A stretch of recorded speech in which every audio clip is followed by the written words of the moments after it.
ओम ब्रह्मानंदं परमसुखदं केवलं ज्ञानमूर्तिं द्वन्द्वातीतं त्रिगुणरहितं तस्मैवादिलक्ष्यम् एकं नित्यं विमलमचलं सर्वदी साक्षिभूतं भावातीतं गगनसदृशं सद्गुरुं तं नमामि। ओम गुरु ब्रह्मा गुरु विष्णु गुरुदेवो महेश्वरः गुरु साक्षात् परब्रह्म तस्मै श्री गुरुवे नमः। ध्यानमूलं गुरुमूर्ति पूजामूलं गुरुपदं मंत्रमूलं गुरुर्वाक्यं मोक्षमूलं गुरुकृपा।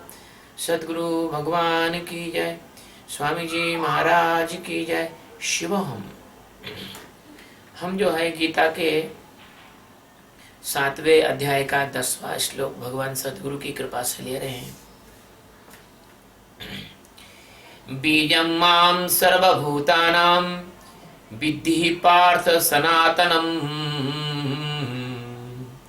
बुद्धिर्बुद्धिमतामस्मि तेजस्तेजस्विनामहम्। बीजं मां सर्वभूतानां विद्धि पार्थ सनातनम् बुद्धिमताम् अस्मि तेजः तेजस्विनाम अहम्। बीजम का मतलब होता है जो बीज है, मतलब जहां से स्रोत निकला है, जहां से कोई चीज बनी है।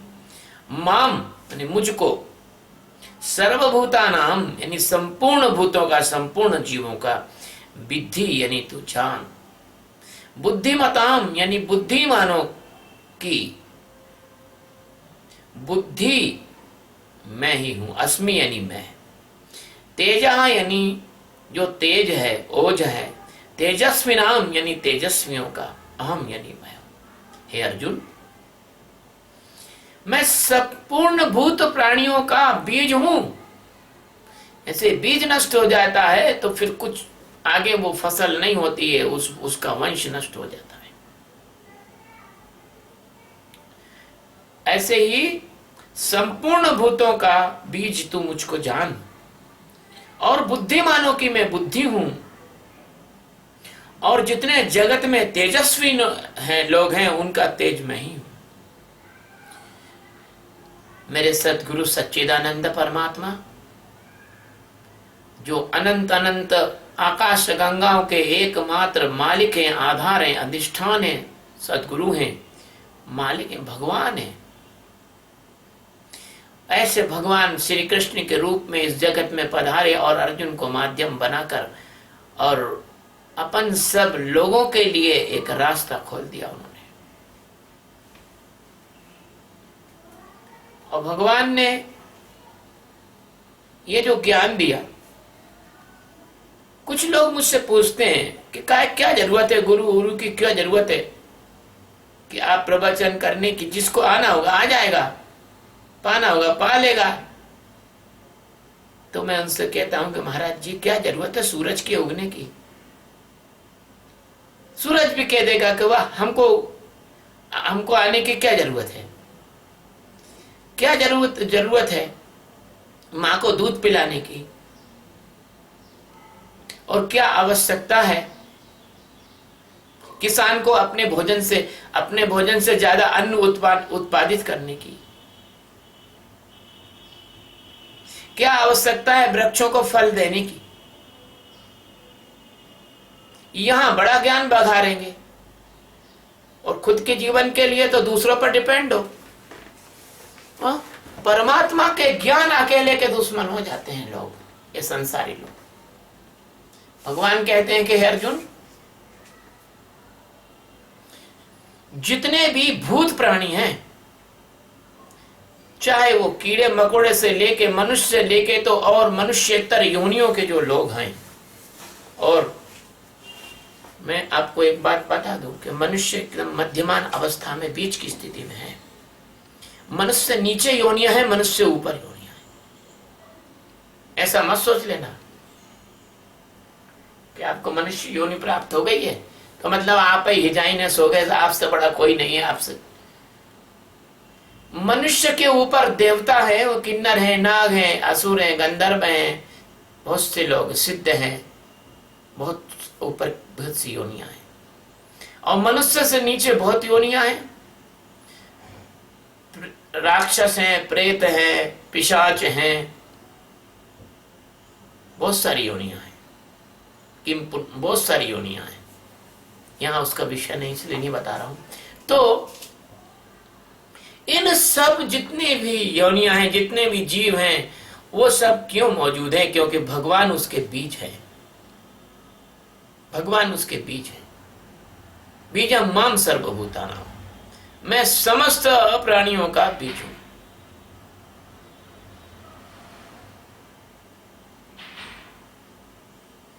और माया का बीज कौन है? ये संसार की जो माया है, जो आपको परमात्मा से नहीं मिलने देती, आपकी आंखों को अंधा किए हुए है, आपको धतूरा पीस के खिला दिया गया हो ऐसा पागलपन आपके अंदर पैदा किए हुए है। ये जो माया है, इसका बीज है अज्ञान। जिस किसी आदमी को धतूरा पीस के खिला दो, पागल हो जाता है, ऐसे तुम पागल हो गए हो इस अज्ञान में। अहंकार, अज्ञान का ही नाम है अहंकार। अपने सामने किसी को नहीं समझते।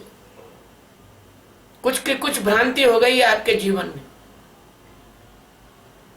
आप सत्य को नहीं पहचान कर असत्य की तरफ दौड़े चले जा रहे हो।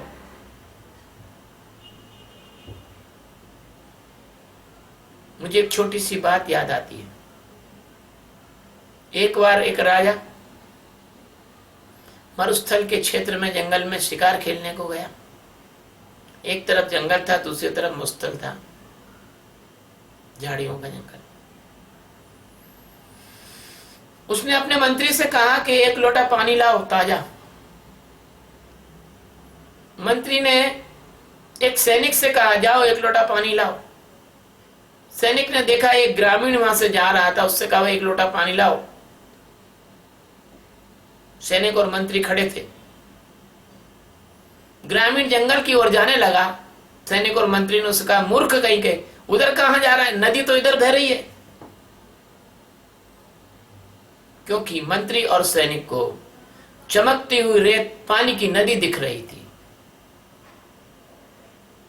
वो बेचारा सही जगह से पानी लेने जा रहा था, लेकिन उसको मार डंडे उधर भेज दिया।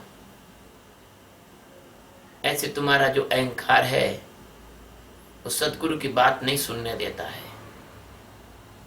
तुम्हें गलत रास्ते पर भेज देता है। तुम्हारा अज्ञान तुम्हें मरुस्थल की तरफ भटक भटक के मार डालता है।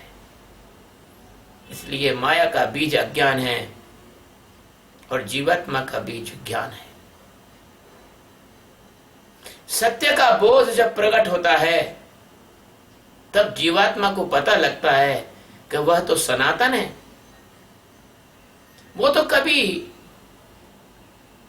न जन्मा है और न मरेगा। जब सत्य का बोध होता है, तब जीवात्मा को अपनी शाश्वतता, अविनाशीता का और ईश्वरत्व का बोध होता है।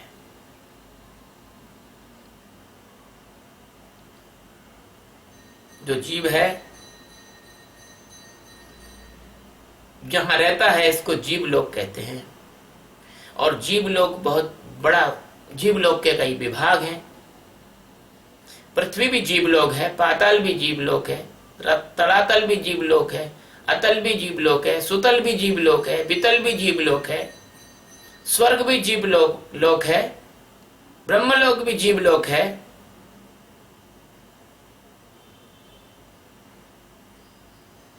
पितर लोक भी जीव लोक है, नाग लोक भी जीव लोक है, गंधर्व लोक भी जीव लोक है। जहां जहां जो जीव रहते हैं, इसको जीव लोक कहा है। लेकिन इस जीव के अंदर जो शिव है, जैसे कहा ईश्वर अंश जीव अविनाशी, चेतन अमल सहज सुख राशि। इस जीव के अंदर जो शिव है, वो बिना ज्ञान के मालूम नहीं हो सकता। इसलिए परमात्मा जो सर्वव्याप्त है वो ऐसा है जैसे पूड़ी तुम तलते हो तो पूड़ी फूल जाती है, तो पूड़ी में आकाश कहां से आ गया? कहीं और से लाके इंजेक्ट किया है क्या? आकाश तो वहीं था। ऐसे ही ये परमात्मा तो वहीं है, जहां तुम्हारा जन्म लिया वहीं परमात्मा है। आकाश की भांति, जैसे आकाश सभी का बीज है, सभी उसमें है, ऐसी परमात्मा सभी भूत प्राणियों का बीज है। इसलिए अर्जुन, उसके बिना जीवों की अस्थि नहीं हो सकती। हमारे मोटा मोटी जो लोग हैं जगत के, कोई मर जाता है कहते हैं भैया जीवात्मा निकल गया, जीव तो चला गया भैया, अब तो ये मिट्टी है, जलाओ इसको, गाड़ो इसको। वो जीव कौन है जो आता है और जाता है? वो जीव है परमात्मा की मौजूदगी के साथ अज्ञान का लिपटा हुआ एक पिंड, जो दिखता नहीं आंखों से, अनुभूति में नहीं आता, क्योंकि वो अब उतनी सूक्ष्म अवस्था में है जिस सूक्ष्म अवस्था में उसको जाना नहीं जा सकता। इसलिए है पार्थ, चूंकि तू परमात्मा की ओर जाना चाहता है, तू पार होना चाहता है, तू पार उतरना चाहता है, इसलिए पार्थ मैं तुझसे कहता हूं कि बिना अस्तित्व की मौजूदगी के जीवात्माओं की मौजूदगी और जीवात्माओं की अस्थि सिद्ध नहीं होती है।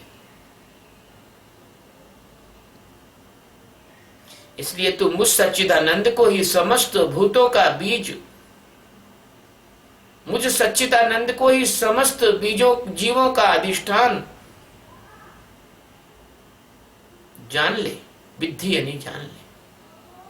बीजम मां सर्वभूता नाम विद्धि, विद्धि यानी जान ले, मान ले नहीं। ये रिलीजन नहीं है, ये रिलीजन नहीं है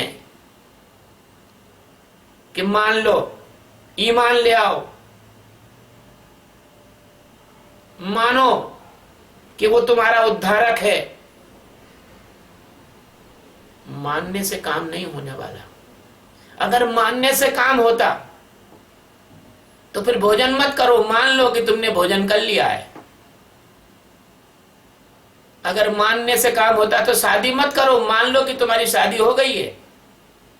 अगर मानने से काम होता तो मान लो कि तुम्हारे बच्चे हो गए हैं। अगर मानने से काम हो गया तो मान लो तुमको 1 करोड़ रुपए मिल गया है। मान लो कि तुम झोपड़ी में रह रहे हो, वो महल है। मानने से नहीं होता है, जानने से होता है। जानना पड़ेगा, परमात्मा तुम्हारे अंदर मौजूद है, जानना पड़ेगा। अब देख लो, एक तरफ झूठ है, एक तरफ सत्य है। एक तरफ तो ये उपनिषद और गीता ये सिखाते हैं कि परमात्मा तुम्हारे अंदर है, उसको जान लो।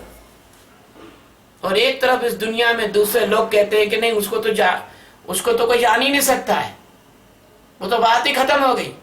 वो तो एक आदमी ने जाना, इसके अलावा अब किसी को मिलेगा ही नहीं। वो अब उसी आदमी से मिलो, उसी के पीछे चलो, उसके फॉलोअर बनो।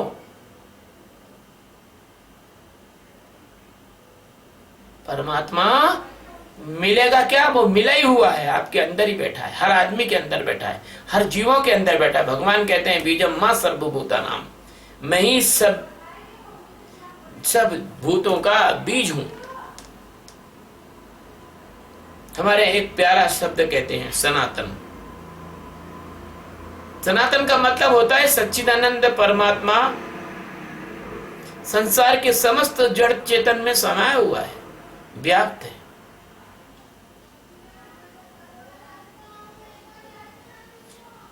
मेरी जो लिप्तता में निर्लिप्तता है, मेरी मौजूदगी में निर्लिप्तता है, परमात्मा कहते हैं।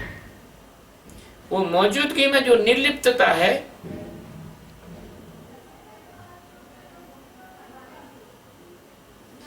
वो जो उसकी मौजूदगी है, उस मौजूदगी को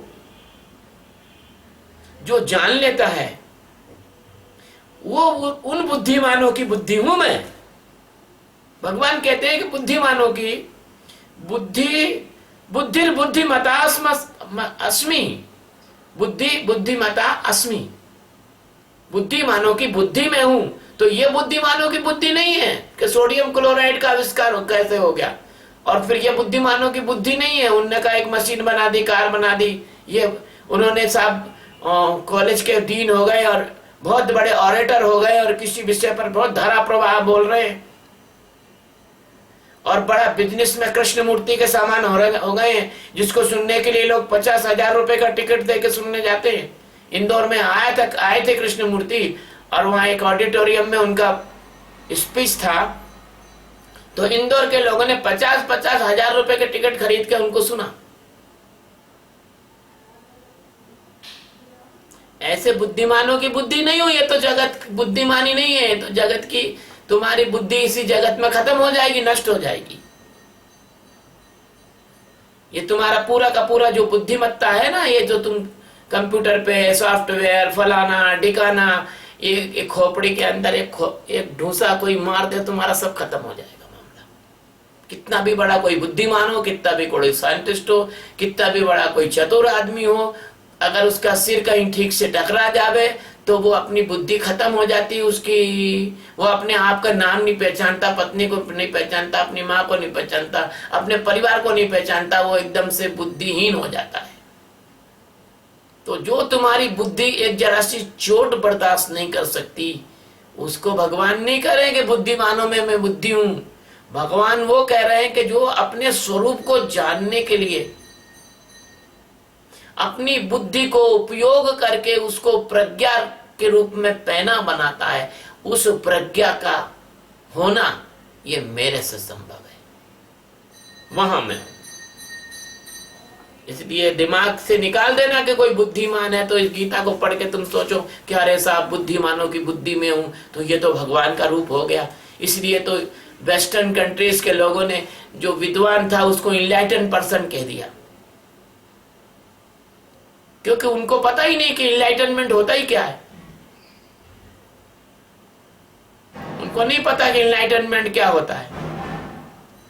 जैसे पुरस्कार बांटे जाते हैं इस पृथ्वी पर, ऑस्कर अवार्ड, नोबेल पुरस्कार, फलाना पुरस्कार है ना, और भारत रत्न और निशाने फलाना, और दुनिया भर के पुरस्कार बांटे जाते हैं। उन पुरस्कृत व्यक्तियों का जिंदगी झांक के देख लो आप, और एक आत्मज्ञानी की जिंदगी को झांक के देख लो। वो पुरस्कृत व्यक्ति और आत्मज्ञानी आदमी, जमीन और आसमान का फर्क लगेगा, फीका लगेगा वो पुरस्कृत व्यक्ति। तो तुम्हारे पुरस्कार भी तुम अपने जैसे लोगों को देते हो। ऐसा नहीं कि मुझे जलन है, मुझे कोई पुरस्कार नहीं मिला इसलिए मैं कह रहा हूं, ऐसा नहीं। कहने का मतलब है कि बुद्धिमानों की बुद्धि में आप गफलत मत कर जाना, गलती मत कर जाना। बुद्धिमानों की बुद्धि का मतलब ये नहीं कि आपके यहाँ किसी विषय का कोई बहुत बड़ा मर्मज्ञ हो और उस विषय पर धारा प्रवाह स्पीच दे सकता हो, कोई डीएससी हो, पीएचडी कराता हो, कोई ऐसा आदमी हो जो इंटरनेशनल यूनिवर्सिटी में जाके जो है प्रोफेसर हो। उसके बारे में नहीं कह रहे कि भगवान बुद्धिमानों में बुद्धि है, वो अमृत को प्राप्त नहीं कर पाएगा। उसकी बुद्धि तो रात की नींद में खत्म हो जाती है। क्या बचा पाते हो तुम नींद में, बताओ? सोने के बाद कुछ बचा पाते हो? हे भगवान सदगुरु, मैं आपका आभारी हूं। मुझसे भगवान सदगुरु ने कहा था कि तुम नींद में क्या बचा पाते हो। तब मैं जागरण में था, जागरण से परम जागरण में जा रहा था, तब भगवान ने मुझसे कहा था। तो मैं परम जागरण में गया तो पता लगा कि नींद में क्या बचा पाते हो। बुद्धिमानों की बुद्धि का मतलब यह है कि तुम अपनी बुद्धि के साक्षी हो जाओ, जो बुद्धि का प्रकाशक है उसमें ठहर जाओ। जो व्यक्ति अपनी बुद्धि के बाद भी और शिवत्व को नहीं पा सकता, उसकी बुद्धि को धिक्कार है। बुद्धि होकर भी बुद्धि के प्रकाशक को नहीं जान सकता, उसकी बुद्धि किस काम की। और जो बुद्धि को जान लेता है, बुद्धि का साक्षी है और बुद्धि का जानने वाला है, जो सर्वधि साक्षी उत्तम है, वो है परमात्मा। और उस परमात्मा को जानना और उसमें ठहरना, इसको कहते हैं बुद्धिमानों की बुद्धि। हे अर्जुन, मैं बुद्धिमानों की बुद्धि हूं, क्योंकि वह बुद्धिमान ही वास्तव में बुद्धिमान है, जिसने अपने आत्मा स्वरूप को जान लिया, उसने बुद्धि को भी माध्यम बना लिया, उसने बुद्धि की भी शुद्धि कर ली, उसने बुद्धि को भी प्रज्ञा बना लिया। आगे भगवान कहते हैं, तेजस तेजस्विना नाम। क्यों? कि मैं तेज हूं, तेजस्वी ना।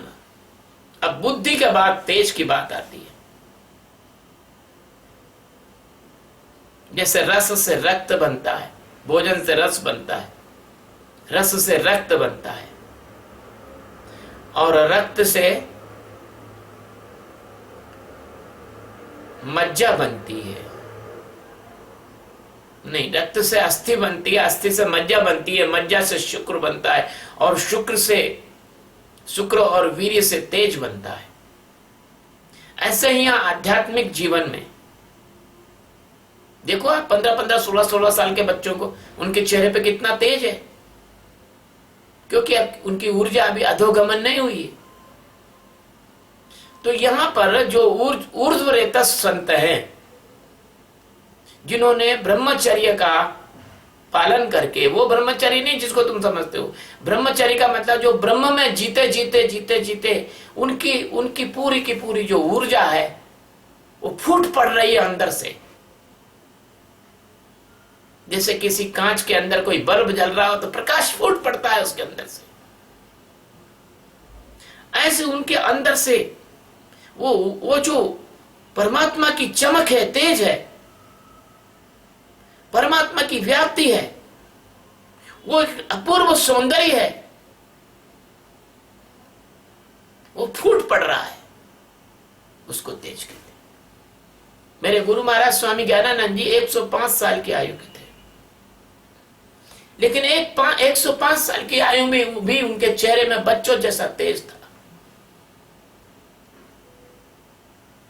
ज्ञानी कितना भी बूढ़ा हो जाए, कैसा भी हो ज्ञानी, लेकिन ज्ञानी हमेशा ज्ञानी रहेगा, वो हमेशा चिर नूतन रहता है।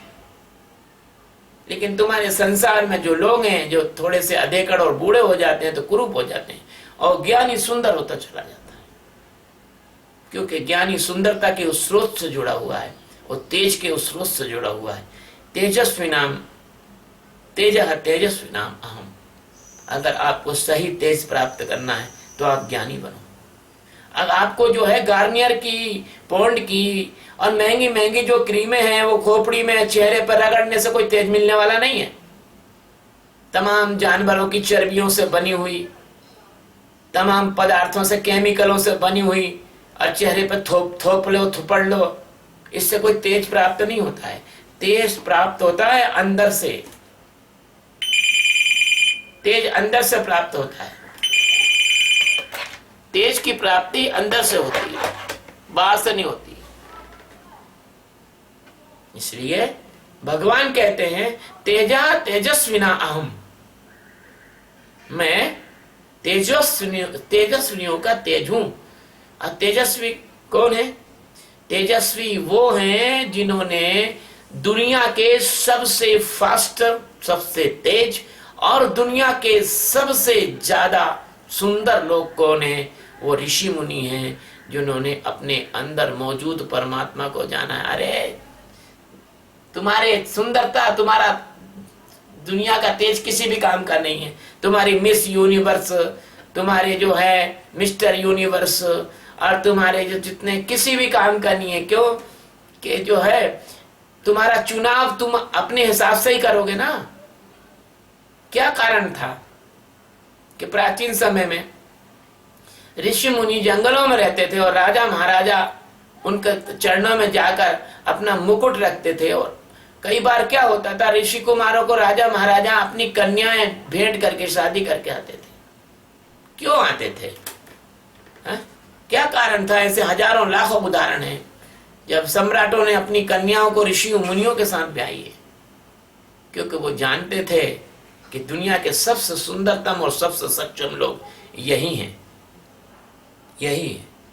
इसलिए तेजस्वी नाम अहम का मतलब होता है जो अपने ब्रह्म तेज में जागा है, जो अपने आत्म तेज में जागा है, जो अपने आत्म ज्ञान में जागा है, जो अपने होने में जागा है, जो अपने अंदर मौजूद परमात्मा में जागा है। केवल वैसी व्यक्ति के चेहरे से आपको तेज टपकता हुआ नजर आएगा। लेकिन आप तो अंधे हो, आप तो अज्ञानी हो।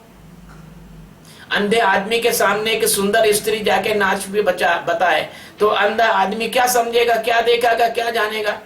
अंधे आदमी के सामने दुनिया भर के सबसे सुगंधित और वो दुनिया भर के सबसे खूबसूरत फूलों को बिछा दिया जाए और अंधे आदमी जो है इन फूलों पर पैर रखे तो उसको तो इतना ही मालूम पड़ेगा कि यार कुछ मुलायम चीज है और थोड़ी बहुत गंध, लेकिन उन फूलों के सौंदर्य को वो नहीं जान सकता।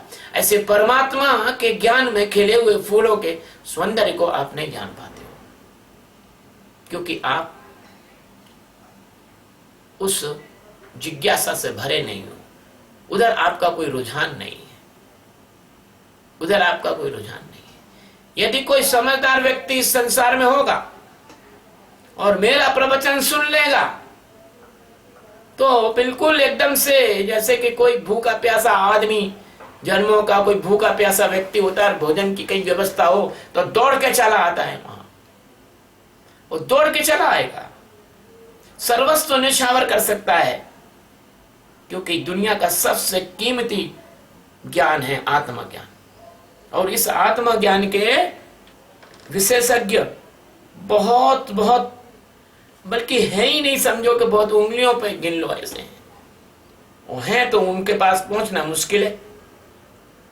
इसलिए भगवान श्री कृष्ण सद्गुरु इस सौंदर्य का बोध करा रहे हैं अर्जुन को कि तेजस्वी नाम तेज अहम, मैं तेजस्वी नाम अहम, कि मैं वो तेज हूं, ब्रह्म तेज हूं, जो उसी में प्रकट होता है जो ब्रह्म ज्ञान का ज्ञाता होता है। भगवान श्री कृष्ण के ये वचन, सद्गुरु सच्चिदानंद परमात्मा के ये वचन बहुत अव्यक्त हैं और शब्दातीत हैं। उनकी कृपा के बिना इन शब्दों को कोई जान नहीं सकता। ये तो माध्यम है उस ब्रह्म के निरूपण के। ये कहने और सुनने की बात नहीं है, अमृत का झरना है मित्रों। It is the stream of the nectar, ये अमृत का झरना है। अगर पी सकते हो तो पी लो, जी सकते हो तो जी लो इस परम तत्व में। तुम तृप्त हो जाओगे हमेशा हमेशा के लिए, सुपर सैचुरेटेड हो जाओगे। तुमको फिर भिखारी पनी की जरूरत नहीं रहेगी, तुम सम्राट हो जाओगे, अंदर से सम्राट हो जाओगे। और अंदर से सम्राट होना ही सम्राट होना है, अंदर से सम्राट होना ही सम्राट होना है। एक संत महात्मा एक वृक्ष के नीचे मस्ती से बैठे हुए थे, आत्मा ज्ञानी। एक राजा कहीं से आ रहा था, उसको सड़क पर 1 रुपया पड़ा हुआ मिला। उसके खजाने में पैसे काफी थे। उसने सोचा कि यार ये रुपया पड़ा मिला है, चलो किसी को दे देते हैं। थोड़ी दूर पर संत महात्मा दिख गए। उन्होंने राजा ने कहा, ए इधर आओ। संत महात्मा ने कुछ नहीं बोला। फिर बोला, ए इधर आओ। संत महात्मा ने कुछ नहीं बोला। तीसरी बार बोला, ए इधर आओ। तो संत महात्मा ने उंगली से धीरे से इशारा कर दिया कि तू इधर आ जा। राजा ने कहा चलो ठीक है। राजा ने पालकी उतरवाई, नीचे उतरा, महात्मा के पास गया। महात्मा को कहा कि ये रुपया रख लो। तो महात्मा ने क्या कहा मालूम है, तू ही रख ले, तू ही गरीब है, मुझे जरूरत नहीं है। इतना सुपर सैचुरेटेड होता है ब्रह्मज्ञानी। तुम्हारी जो भूख कभी नहीं मिटती, तुम भले राजा भी बन जाओ, अगर तुम्हारी भूख मिटवाना है तुमको, यदि तुमको संतुष्ट होना है, या तुमको वास्तव में तेज प्राप्त करना है, बुद्धि की पवित्रता प्राप्त करना है, वो अवस्था प्राप्त करना है, तो फिर आपको बस एक ही काम करना पड़ेगा। आप इस आत्मज्ञान के झरने में मेरे पास आके नहा लो और हमेशा